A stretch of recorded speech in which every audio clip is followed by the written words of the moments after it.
Hi, this is Ronika Wahi. Today I'm interviewing a writer who was waiting for years to actually start writing. He had this plan in his mind that he wanted to write a book, but he was just waiting for the right topic, just waiting for the right thing to inspire him. And what did inspire him were some real life stories of heroes who are just merely kids, and he ended up writing a book on the stories of those kids. But before we discuss more about the book, let me introduce to you the writer. Mr. Devendra Tak is a renowned uh, journalist. He was a journalist, um, but now he's also since a lot of years been contributing in other ways. He's been in humanitarian communication. He's um, worked with wonderful organizations and contributed a lot to social welfare. So among the organizations that he's worked with are UNICEF, Save the Children, and the International Red Cross Society. He's worked in India and elsewhere. He's worked in other countries and contributed there. So among the countries where he's worked are Afghanistan, Somalia, Malaysia. You'll find a lot of other details about his profile in the description box, so you can check that out. Okay, so coming back to the wonderful book that he's written, he co-authored it with a renowned writer, Rashmi Bansal. This is the book. It's called We Are the Champions. As you can see, interestingly, the back cover, it says, it takes a child to raise a village. So that itself, I think, is very interesting. It's because the children in these books, they are the ones who are adopting a nurturing role in society. And this book, it was released in the Jaipur Literature Festival in 2020, and it's gotten really wonderful reviews. It's been featured by Book Authority as one of the top books on social activism. It's been on Kindle's numerous lists of the top 50 books, and by Times of India also it was featured in the top 20 books for children. So thank you so much, sir, for taking out the time to speak to me today.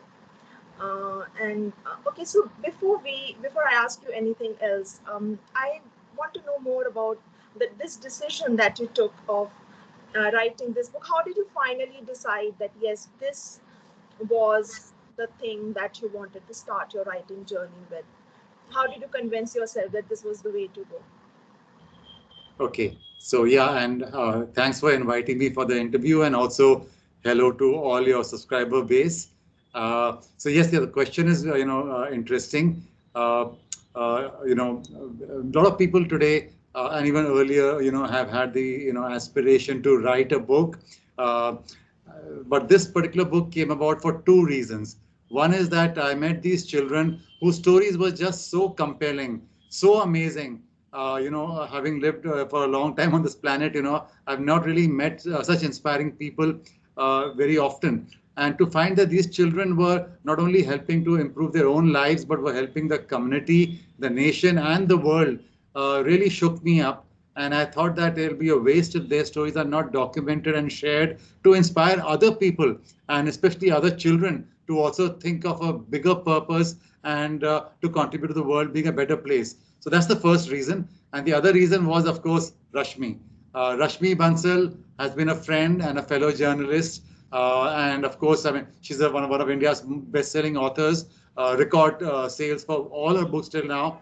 So she's been a friend for a long, long time, and we often met in between, and we were talking. And she's the one who kept telling me that why don't you also think about writing a book? So I think everything came together when I had when I had this content, the subject. I thought it would really benefit if it got someone like Rashmi to get involved because the way that she writes books is also very different.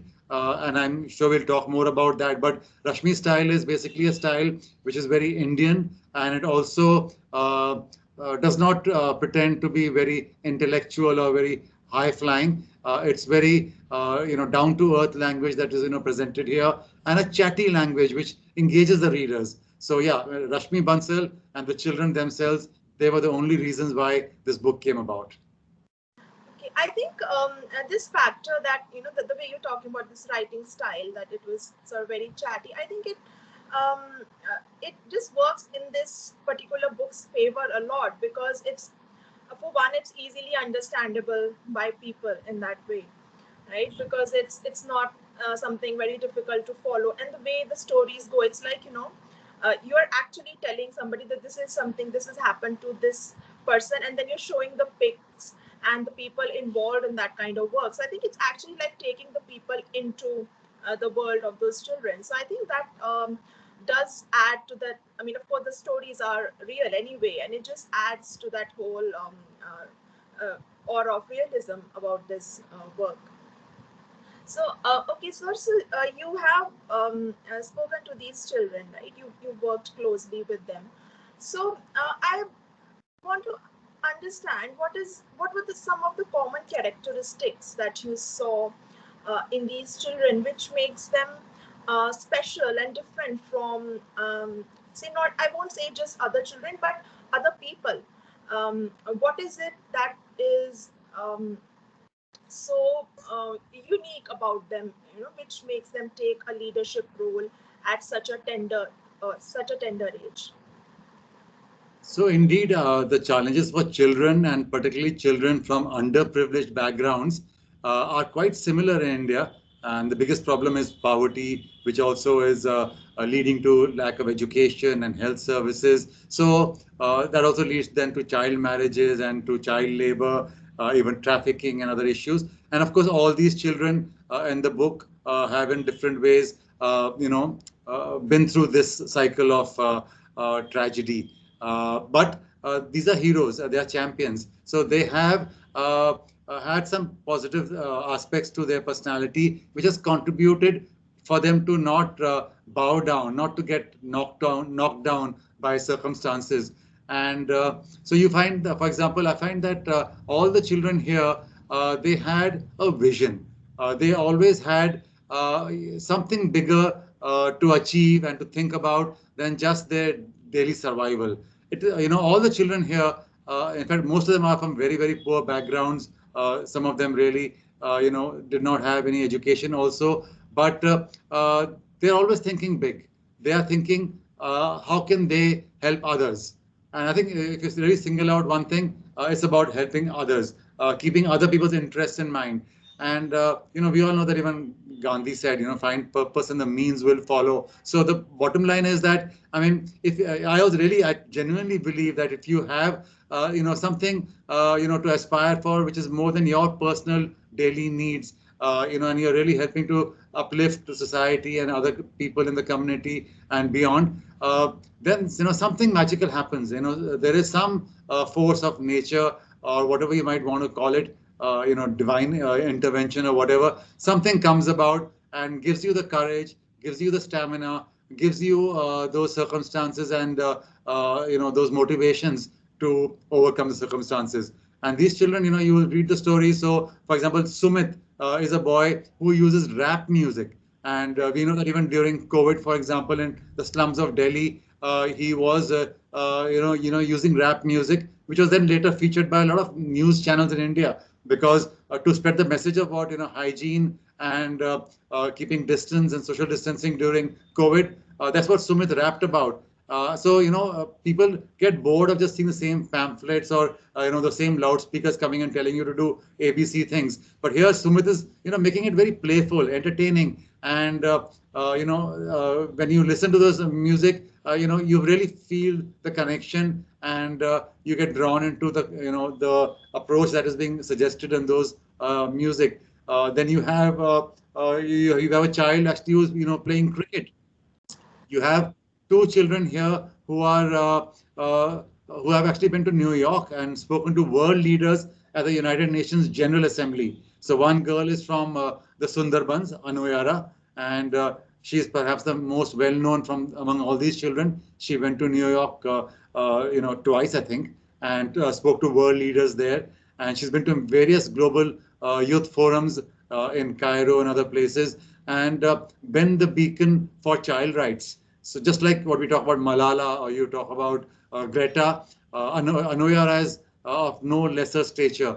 and she's spoken out despite not knowing English in Bengali through translators to world leaders and made a genuine impact. And then you have, of course, another girl called Saleha from Mumbai, who's also been to New York, and she's from from a slum in Govandi in Mumbai, and from the slum going to New York and actually talking to world leaders, being photographed with Belinda Gates and other global leaders, and getting them to understand the plight of children in a first-hand way, with rousing speeches, with Anuyara's great poetry. So they really are a very creative bunch of people. And I can go on talking about the children because I know them quite intimately now, having over the last 4 or 5 years spent so much time with these and other children. And of course, when Rashmi was being looked at as a collaborator for the project, she first did question the fact that would people read a book about children, and all that, also a true story of children, and mostly from poor background. So I said, Rashmi, the first thing you can do is come and meet the children, and then you tell me if the stories are really worth telling and reading or knowing about. And that's what she did. She came to the field. We went and met children in various states of India, from about 10 different states of India. And yeah, I mean, Rashmi, of course, is a well-known writer, but she understood that these stories are nowhere less compelling than anybody else's stories on the planet. And for the first time, she wrote a book along with me on children. So these children are really amazing. I would urge people to read the stories, and then they can even look at various videos of these children. They've been posting them on YouTube and other places. So there's tons of content which can tell you about these children. And yeah, I do believe that these are not the only 15 children in India who are doing impactful stuff. There are scores of children like them everywhere. But these are the stories we need to tell and to share, so that other children also understand that they are not alone. There are others like them who are going through trying circumstances, but who are not giving up, who are in fact thinking even bigger and working for a better world, not just to improve their own life. uh, as you just mentioned, and I actually had this question in mind, that you've been working with Save the Children, and other organizations since many years, and you've come across hundreds of children, right? So these 15, we can assume, are not the only ones who are so brave, right? They must have been many more. How did you finalize these 15? So what were the factors that you were taking into account when you were choosing the children whose story you wanted to actually share with the people through this book?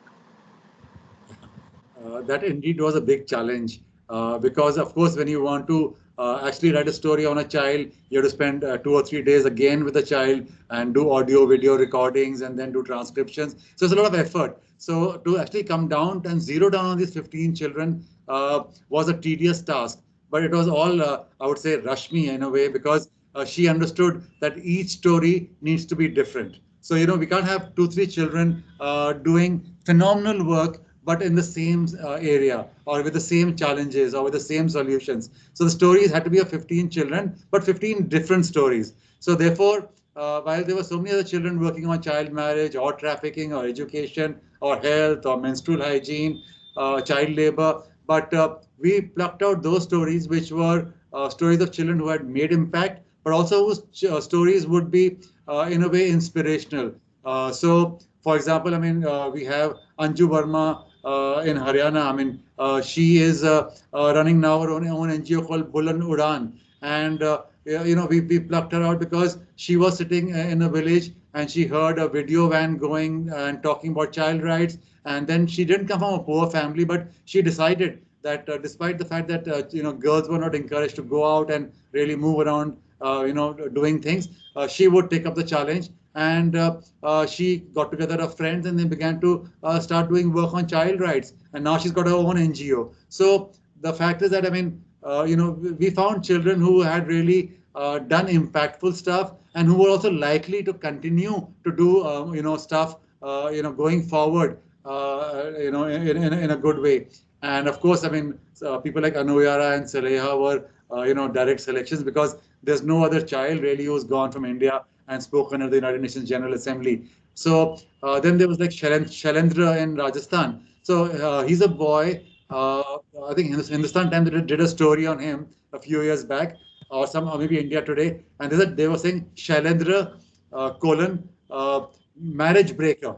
So that's the headline they gave for his story. So he's a boy. If you read the story, he's against child marriage. So he's not breaking anybody else's marriages, but he's breaking child marriages. And typically, girls are the one who are actually really suffering from child marriages more. So you have a boy fighting, against child marriage is also very interesting. So that's why we also, pulled in his story for the book. So yeah, the objective was very clear. Rashmi wanted very clearly to have stories which were different, so that anyone who read the book would find some difference in the stories, not something repetitive. And again, each story would be very inspirational. That's how we went about choosing these 15 children. But yeah, I mean, there are so many more. And of course, I mean, so many that you even meet by chance, and then you don't even know their contact, and you can't, find out where they are again. And today's time, there are so many street children. And I can tell you that during COVID, for example, so many street children, God knows where they went. I mean, they went back with their parents to wherever they had come from. And, so it's very hard to keep a track of children from such backgrounds. But luckily, we were able to, have some good interviews with these 15 children and go into details with them, with their families, with their friends, and with their community and the environment that they're living in. So, yeah, we were lucky that we met to get to interview these children and to put them together as stories in this book.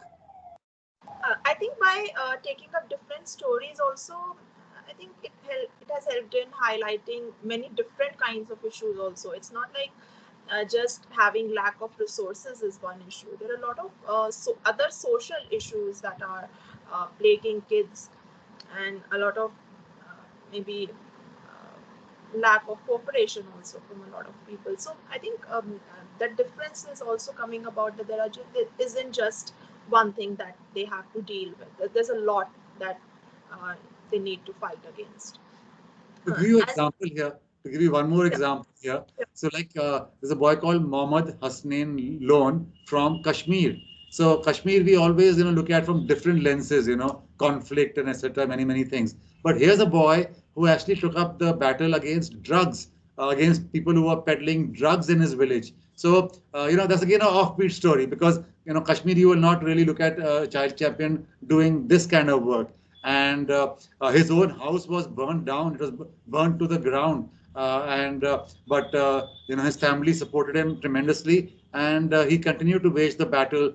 So that's why he found his story also, like you said right now, to be something really different and yeah, empowering and also inspirational. Um, you were just talking about the COVID pandemic. So of course we know how pandemic has impacted just about everybody, right? And it's overall been a hard time. But for people who already are or have been grappling with the lack of resources, it's been a real punishment, right? So um, can you just tell us a bit about what is the situation like with a lot of these children, and what what do you believe the future holds for them? So yeah, I mean, we all know from reading the news that there are about 250 million children today who are eager to return to school, because schools are closed for everyone, whether you're rich or poor, whether you're healthy or unhealthy, whatever, you're living in a big city or a village, schools are closed primarily. And so that's the biggest challenge of getting children back. And, is it safe to get them back? And there are many discussions going on that children have not been vaccinated. Then there are other people who say that children are less likely to get affected severely by COVID. So school should be the last to close and the first to open during crisis like the COVID crisis. But yeah, I mean, so education, I think there's no doubt that I think everybody wants children back in school as quickly as possible in a safe manner. Many schools are preparing to welcome children back with all the safety protocols in place. But yes, parents are extremely cautious. No parent would want to, have their child go to a school with any threat of any kind. and particularly COVID is, I mean, so severe a threat, and it's not gone away. So yeah, I mean, definitely education remains the biggest challenge. We also know, for example, now that many children have dropped out of school completely in the last 1 year.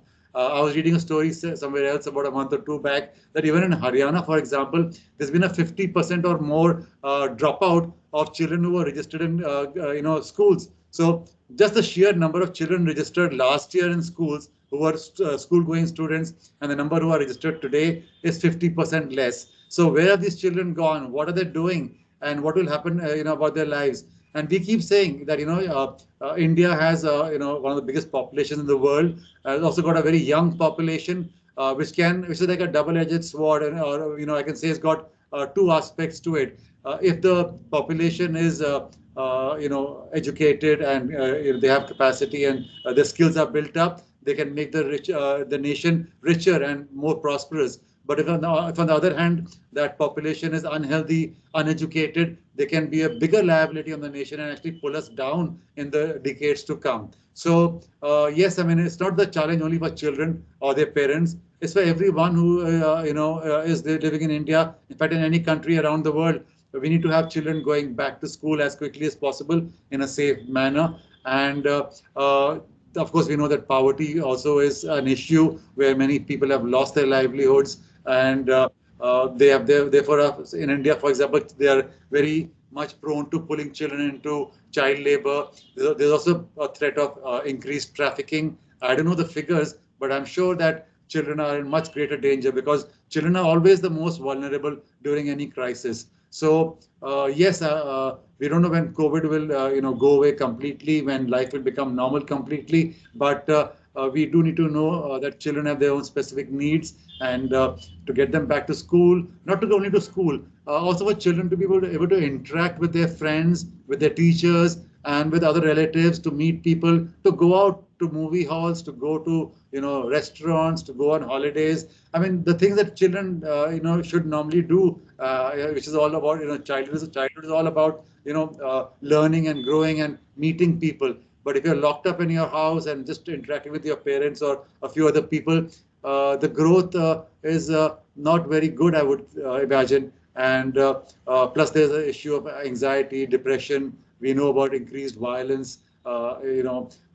Typically, we know that children who are abused by people who know them and who are in their close proximity, and not by strangers as much as we would want to think about that. So if they are perhaps more in danger today because they are trapped in a closed environment. So yes, I mean, there are tremendous challenges for children which are beyond the normal, and we know that, for example, even health checkups have taken a beating. I mean, with the lockdown, people could not go out and get health checkups done normally. I don't know what the situation is with immunization, but immunization also needs to be looked at. And like I told you, even of course, the mental well-being of children, which is something which can have long-lasting effect on children's lives, is something often ignored. And we need to see what's going on. And children who are silent, I always keep saying that children who don't talk much, who are not great communicators, like the children in the book that we have written, they are the ones who one needs to really reach out to and communicate with, because somewhere in their deep, dark despair, there is some pain that needs to be relieved, and for them to have a normal life. So they need more help. Those children who are quiet and who are really cut off from others, and who are not seen in the media, who is very hard for health workers or anybody to reach out to. So we have to reach every last child, and I think the government and everybody else, including people like you and me, have to be aware of the children around us, and what they are facing today is something humongous. Right. And I think the because they're sitting at home, this whole aspect of being aware of what they are facing is also lacking, because in the book, like we have, an Art of Children, they assume this leadership role because they get to know through some workshop or maybe some event that's being held in their village or area, that um, they have certain rights that they can demand. Right now, if these kind of events are not happening. The younger children who might have, thought beyond what the circumstances permit, that is also going to suffer now, because they're not going to get the kind of awareness, if they're not even getting basic education, because it's obviously difficult for them to have maybe internet connection or even the kind of devices that will allow them to have online classes, like, or even for schools so in underprivileged areas, even for schools to manage facilities to have the kind of online education that people in urban areas can comfortably go have been able to go in for and are managing since the last 1.5 years. So it's the I think it's a very, very challenging situation for the underprivileged people, because they're going to not just miss out on formal education, but also on these aspects which can make them more aware about their rights. Yeah. So, and okay, so when we're talking about creating awareness, your book, of course, is intended to create awareness about problems of these kids and also how they are managing to assume leadership roles. So, what do you think your book has already achieved in this regard? So, of course, I mean, we've been fortunate to have had a fabulous launch at the Jaipur Literature Festival. We've had tremendous reviews by Indian media, including, of course, you mentioned Times of India. It featured in the top 20 books for children last year. Global media also, and people who've read the book.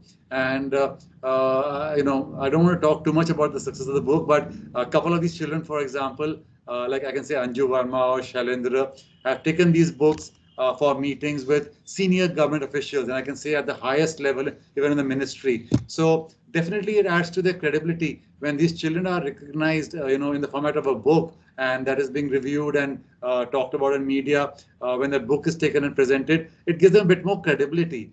Because it shows very clearly that they are not just some ordinary children who have come to meet someone. They have come with a purpose. They are determined children. They have proven that they are going to be champions, and they're taken more seriously. So definitely, some of the children from the book have really gone on, with the book itself. And I told you about Sumit, for example. I mean, he was also featured in a couple of media within Delhi, including Hindustan Times, and that's when NDTV also, thought of using, the video clip of his rap song.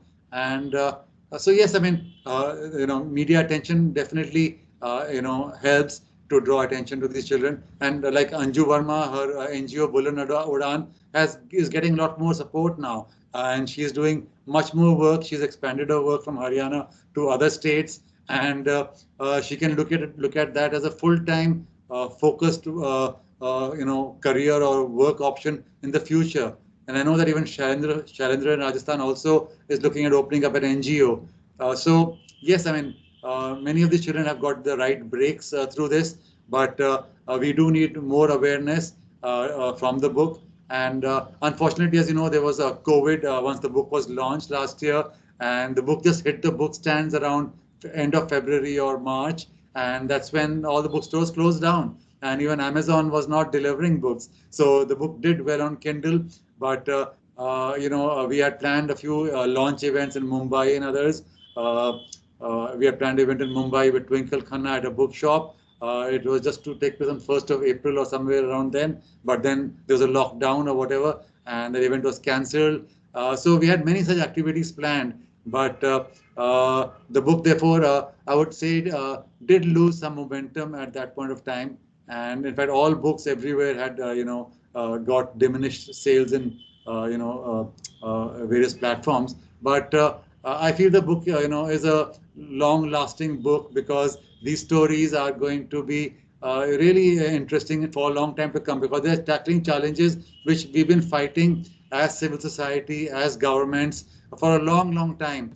And there've been great progress. For example, like child marriage, thanks to people like Roshni and Shailendra and many others who are featured in the book, there's been a big improvement in the child marriage situation, where child marriages were actually declining in India.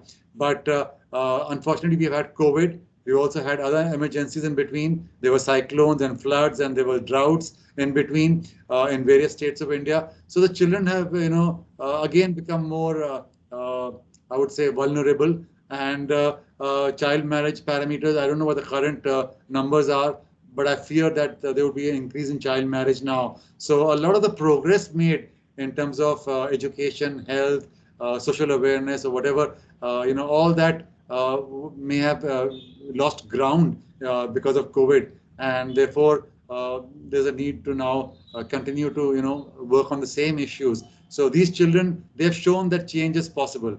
They have, despite all challenges, and like you mentioned, that they needed a bit of support. They need support. These are children. They don't have money. They don't have the technical expertise. They don't know how to make presentations. They don't know where New York is or where Egypt is. So, there has to be somebody out there who has to be able to willing to hold their hand, to help them to speak better, to maybe write better, to be able to, give shape to their dreams. But they need that kind of support. And there are some universities in India right now who are offering fellowships, which are also enabling the children to, participate and become better groomed to become leaders.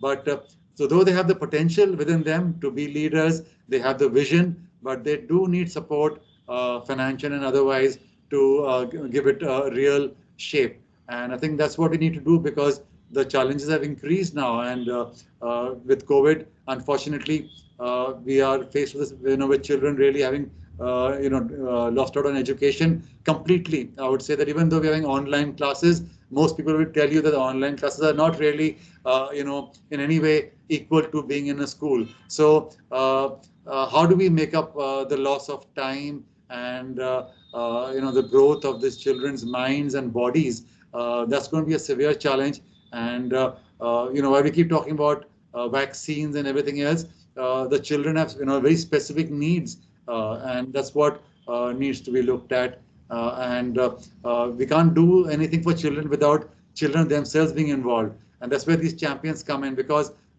children listen to other children more than even their parents, I would say. So if you can get children convinced that, yeah, this is good, and then children can see it's benefiting one child, they will automatically adopt those habits, those practices, and will begin to also think in a better way. So I think we need to find leaders among children, not just politicians, I would say, but find children who are leaders, who are not looking at only politics, but who really want to, make the community safer, healthier, better, wealthier, and just in every way happier. So I think we need more champions. Certainly.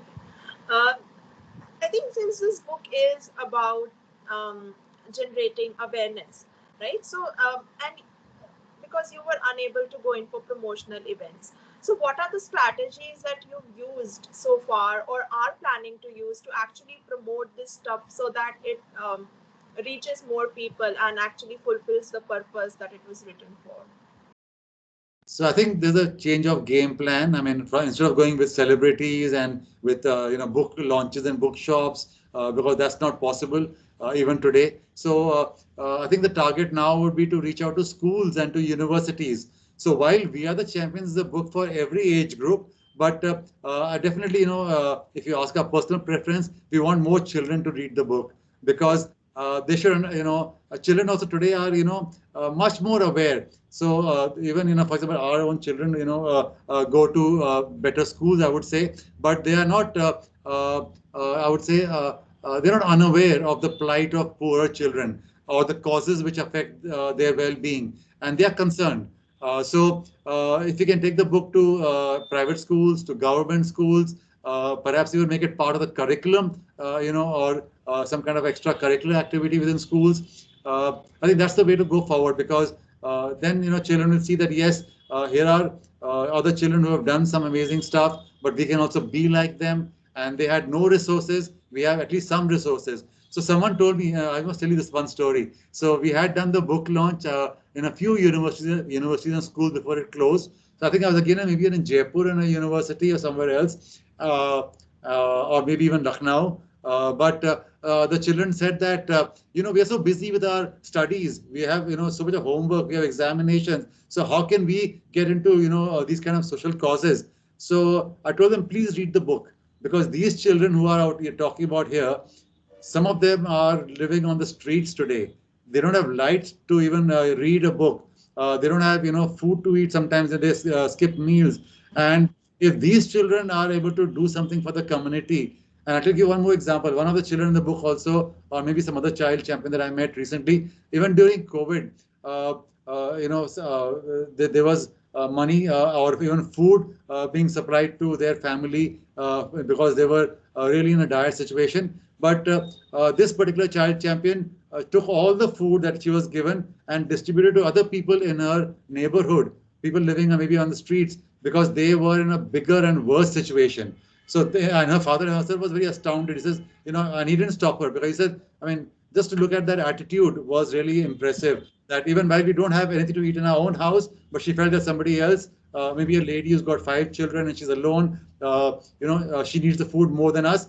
This is what children are doing, and that's what we need to really, bring out a bit more. And if we do talk to media, we tell them that, like yourself also, Ronika. I mean, the fact is that we should, not only talk about the sad things happening in the world today, because on the TV, on the media, it's all, sad stories that people are dying or, getting, illnesses, and how their economic empowerment has decreased. But the thing is that, I mean, there are people who are positively making a positive change and who are Right. doing things positively. So the world is not drowning completely. The world has not failed. I mean, we are still alive and kicking, and we've overcome many wars, we have overcome many viruses in the past, and there will always be challenges so long as the world exists. But as because of people who don't give up and who are actually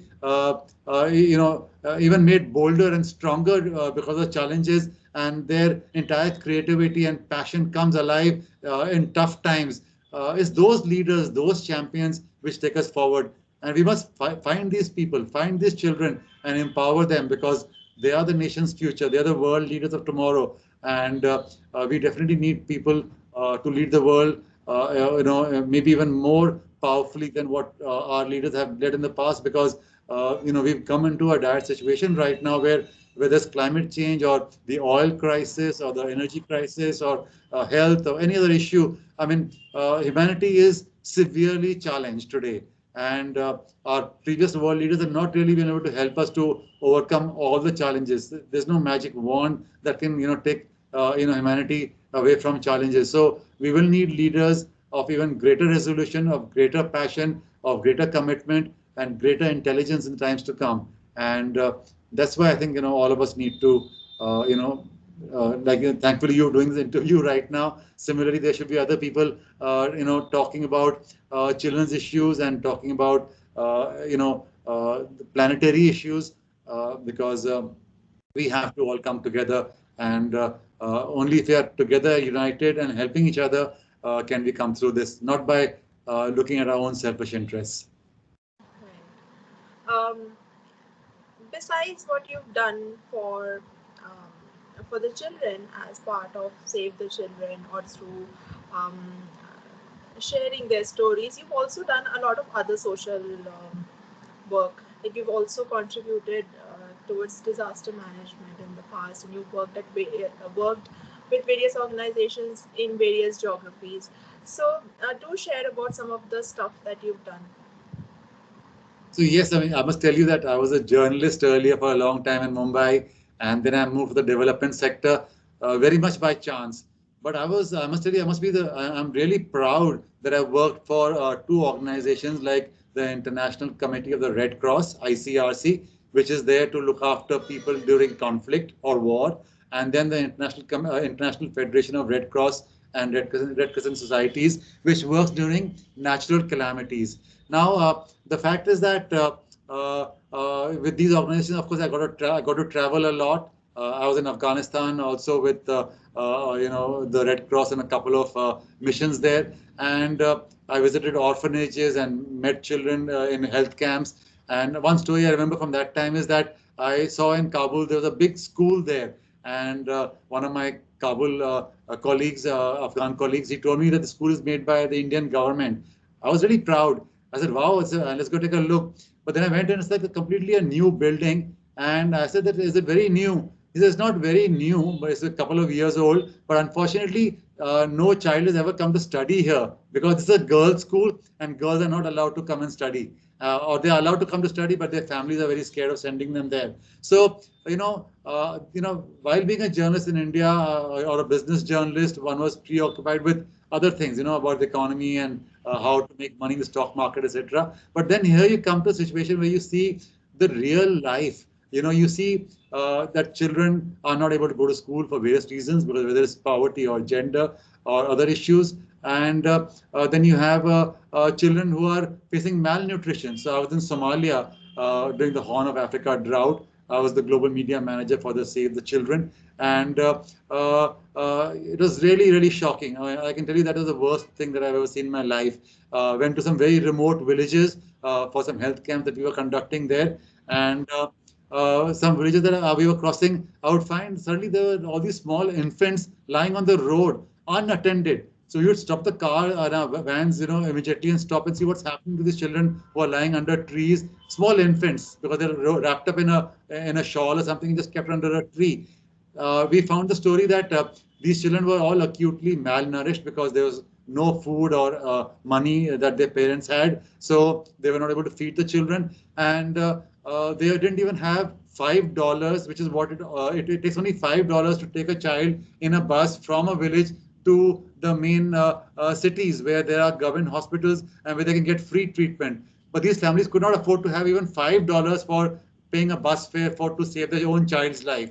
Now, that I think that today's time we talk about the world, in this particular century with all the advancements, and we're going to different planets and we're looking for extraterrestrial life and so many other things. But here on this our own planet, you have people, parents being forced to leave the children to literally die under the tree, in a godforsaken place where nobody visits because they don't have $5. So this is the world we're living in. And in India itself, we know that we've had many, many crises, and children are always the most vulnerable. I was in Nepal during the Nepal earthquakes. Again, the global media manager for Save the Children for the earthquake work that we were doing there. And I don't know how true it is, but I read a few media stories even a year later, which said that children from Nepal were being trafficked into Europe and the UK because of the earthquake and the consequences of the earthquake, because their families were all in dire straits and they couldn't afford to keep the children. So, whether it's Somalia, whether it is Iraq or Nepal, or I've worked a lot also in South Asia and countries like Thailand, Malaysia, Bangladesh, for example, also is a very peculiar country where there are many, many challenges from various issues, not the least of which is the migrant crisis right now. And we know about the Rohingya issue and even other migrants. Particularly now, we also hear about Afghan migrants, people fleeing Afghanistan. Where are these migrants welcome? Because of their religion or because of their ethnicity or whatever, many countries close their borders to these people. So where will these people run to? What will happen to their children is a challenge that I have seen firsthand. And of course, I lived in South Africa for a couple of years. I was working with Civicus as their global communication and media manager. And Civicus is a global organization which works with NGOs from all around the world. And that time there was the Haiti disaster, and we had worked with Nelson Mandela's wife to raise money from the African continent. There's a campaign we created called Africa for Haiti. So typically people see that money always goes to Africa to help for development, but Africans also are equally human. They also want to contribute to other people's calamities, not the calamity, but the other people's well-being. And so the Africans for Haiti also campaign was there. So yeah, I mean, it's been amazing to go to remote villages, to meet isolated communities, to see peculiar problems that people face given their circumstances, their cultures, and yes, I mean, it has really, I would say, been the most important experience of my life. More than what one could get from a salary or one could get from anything else. I've traveled also, fortunately, to the great cities of the world for conferences and for holidays like London or Paris or New York or Washington D.C. But nothing really beats actually spending time with communities. When you go to a village in Somalia and you see that the whole village is waiting for one truck of water to come there because no one has any water there, and their livestock is totally dead because they couldn't even give them water to drink. And on the way, you've seen carcasses of camels lying in the desert. Camel is an animal which can survive for months without water. I don't know for how many days or months, but it's the last animal to die without water. But here are human beings who are surviving year after year in those environments and bringing up their children and fighting against all circumstances. So all of us who are waking up in a bedroom with an air conditioner and going down to have breakfast and, whether it's porridge or breads or butter or eggs or chicken or whatever we consume. I mean, and then we go out for a drive and then we go shopping to a mall. I mean, we should really be grateful for what we already have and perhaps think of those people, those, children who don't have any of that. And even in India, I can tell you, I visited villages where some children have never seen a fruit. They may have seen a banana, but they've never seen an apple in their life. They've never seen an orange in their life because their family just can't afford to buy those fruits. They can never ever afford to buy them, not even once as a treat. So the thing is that what we take for so much for granted, there are so many here who have never really had the benefit of even dreaming of getting those in their life. So I guess that we will always have COVID and other challenges, but how can we help those people who are going through the normal life also, but going through it in a very abnormal manner, get to share some of the things that everyone is entitled to as a human being, as a living being on this planet. So I think that's where this champions in the book really inspired me, and I just could not stop myself. I said that I mean, I would probably stop working, and then I would forget these stories, at some point of time in my life. So I said these stories should not be forgotten, and Rashmi was the only one I knew, and was a good friend of mine who I knew, would be most easy to convince to come onto a project. And it was very important to get her, Rashmi, also because not just for her writing style, but also because all her books have got a huge fan following. And we really wanted this book to go out to as many readers as possible. It was never the idea to make money from the book. So this book is very reasonably priced. It was priced at about 299 rupees. It's available for less than that on Amazon today, and it's a book with a lot of photographs and it's a good quality print. So there's no money to be made from the book. The idea is just that it really reaches out to a large number of people, and the book also has had a good print run. So just the idea was that just put the book out there, send it out to schools, to universities, everywhere, so that people get exposed to these ideas, get exposed to these stories, and we can, through these stories, initiate some positive thinking where everyone, feels, more hopeful. Anyone who reads the book, we hope that they will go away feeling more hopeful and feeling more positive, and perhaps even feeling inspired to do something more than they are doing right now. I think it's really amazing that you contributed in this way. I mean, it takes a lot of would say selfless sentiment to be able to move out of your um, uh, comfort comfort space and then go out and help people who are in need. And I think very few of us really have that kind of courage to actually um, leave our comfortable life behind and go uh, right there amongst people who are underprivileged and work to improve their lives. So thank you so much for sharing these experiences. Anything else that you would like to talk about, or any message that you would like to give to the viewers of this video?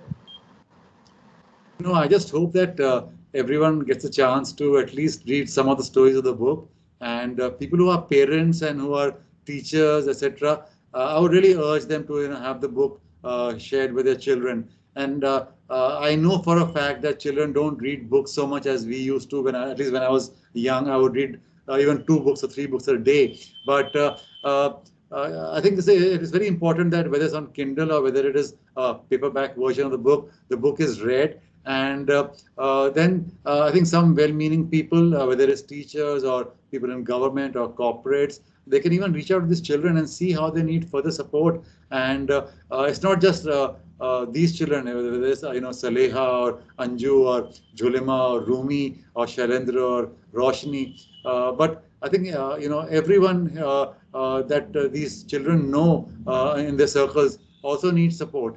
And all these champions over here, they know many other champions who are budding champions, and therefore they can also be getting support from others, can get more media coverage, and generally feel they also feel more motivated. So I really urge people to read the book, to share the book, and to reach out to these children. And it's very easy to find the children, because if you go to YouTube or go on do a Google search on the children, you'll find many links to them. And worst comes to worst, they can contact you or contact me, and we will be happy to share the number and the email of these children. And I think I think anyone would and could help in any small way, whether it is money or time or energy or just sharing their stories, through different platforms. I think that's what I really request, that people look at children a little bit more seriously, and believe in children being able to be the change that they want to see for their own selves. So children are not just bystanders, or just children are not just some people who need support. There are children who can do things, but they just need the right motivation, the right guidance, and a bit of hand holding. And I think that's what we all can do.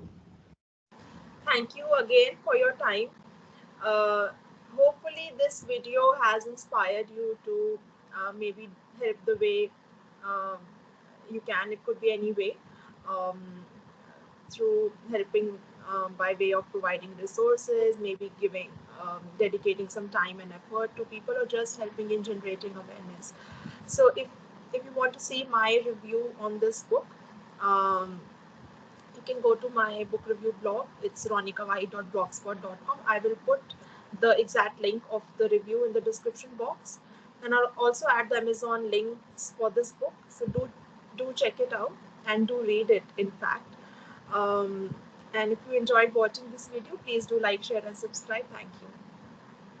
Thanks, Ronika.